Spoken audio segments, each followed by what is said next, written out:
Hello नमस्कार जी, कैसे हैं आप।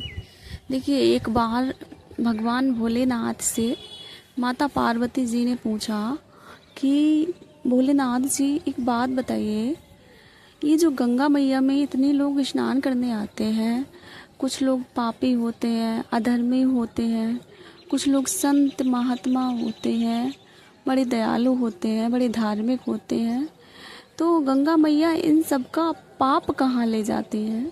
मतलब इतना पाप वो ले कहाँ जाती हैं। क्या वो इतना पाप अकेले झेलती हैं? नहीं तो वो क्या करती हैं, कैसे मैनेज करती हैं इस सब को। तो भोलेनाथ ने कहा, पार्वती जी, इसके पीछे एक बहुत बड़ा राज है और मैं आज आपको बताता हूँ, ध्यान से सुनिए।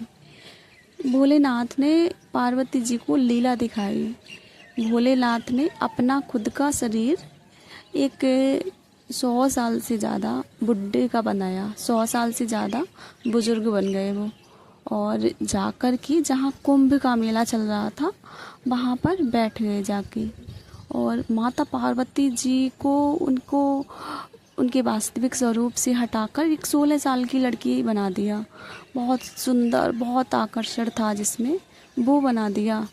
तो जाके वो भी वहीं पे हो गई जहाँ पे भोलेनाथ जी थे, वहीं पर वो भी बैठ गई जाके।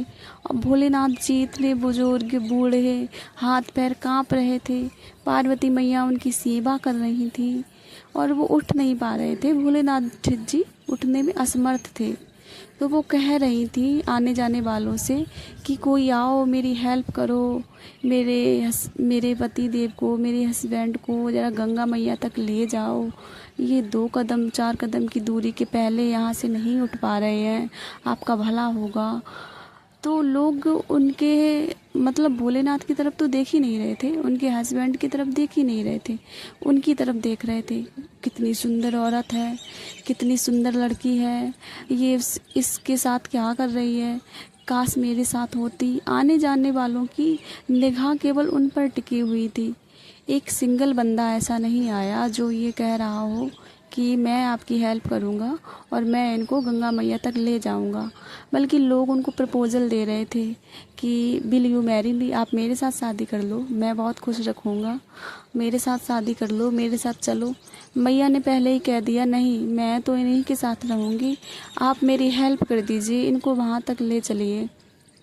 जब कोई 100, 200, 500 में से किसी ने हेल्प करी ही नहीं, तो भोलेनाथ ने सारा किया। देख रही हो पार्वती जी, मैया को धीरे धीरे सब कुछ समझ में आ रहा था।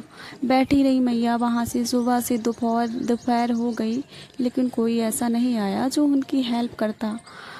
थोड़ी देर बाद देखा एक लड़का आया है, जिसने देखते ही कहा कि क्या परेशानी है पिताजी को, माता जी आप मुझे बताइए, मैं क्या आपकी हेल्प कर सकता हूँ।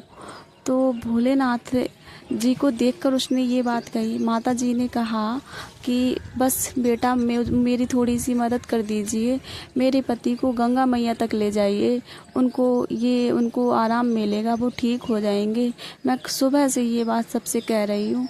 उस लड़के ने उनको गंगा मैया तक ले गया, वो उनको स्नान करवाया, उनको स्नान करा के फिर बाहर तक छोड़ा, और फिर जब छोड़ा तो माता जी और भोलेनाथ अपने दिव्य स्वरूप में आ गए और उसको दर्शन दिए। बोला, बेटा मैं तो लोगों की परीक्षा ले रहा था, मैं तो पार्वती मैया को समझा रहा था कि दुनिया कैसी है। फिर भोलेनाथ ने मैया को बताया कि देख रही हो पार्वती, ये पाप गंगा मैया नहीं लेती हैं, जो जैसी नीयत से आता है वो उसके साथ वैसे ही व्यवहार करती हैं। बात गंगा मैया में या फिर कहीं पर अच्छी तीर्थ स्थान में जाने से पुण्य नहीं मिलता है। पुण्य तो आपकी नीयत पर डिपेंड करता है, आप किस नीयत से वहाँ पर जा रहे हो। आपकी जैसी नीयत है, भगवान आपको उसी टाइप का, उसी हिसाब का पुण्य देता है। हाँ, ये बात बिल्कुल सच है कि बहुत लोग जाते हैं गंगा में स्नान करने के लिए, अभद्रता उनमें कूट कूट के भरी होती है।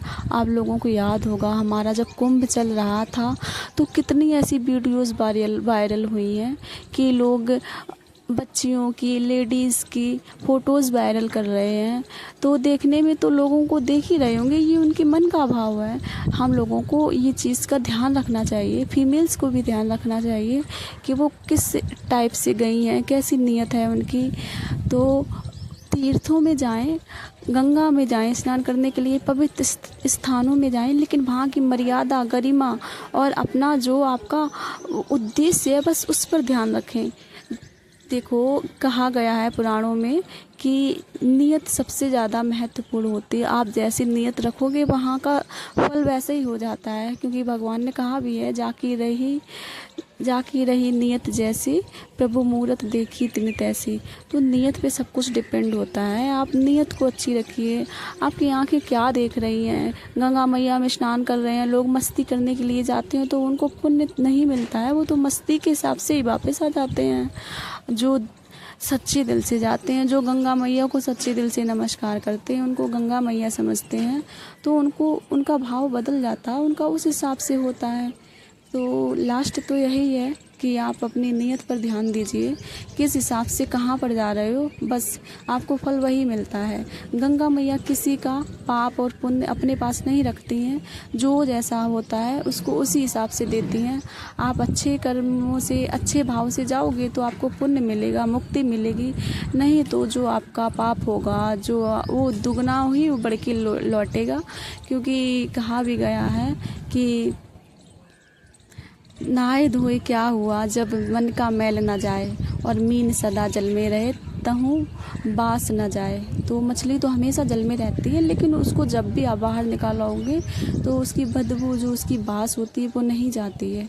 ठीक है, तो नहाए धोने से आपको वो तन की पवित्रता मिल सकती है, तन थोड़ा शुद्ध हो सकता है, लेकिन मन की पवित्रता तो जब भी होगी जब आपके विचार शुद्ध होंगे। तो मैं बस यही कहना चाहूँगी, एक बार विचारों पर भी ध्यान दीजिए। राधे राधे।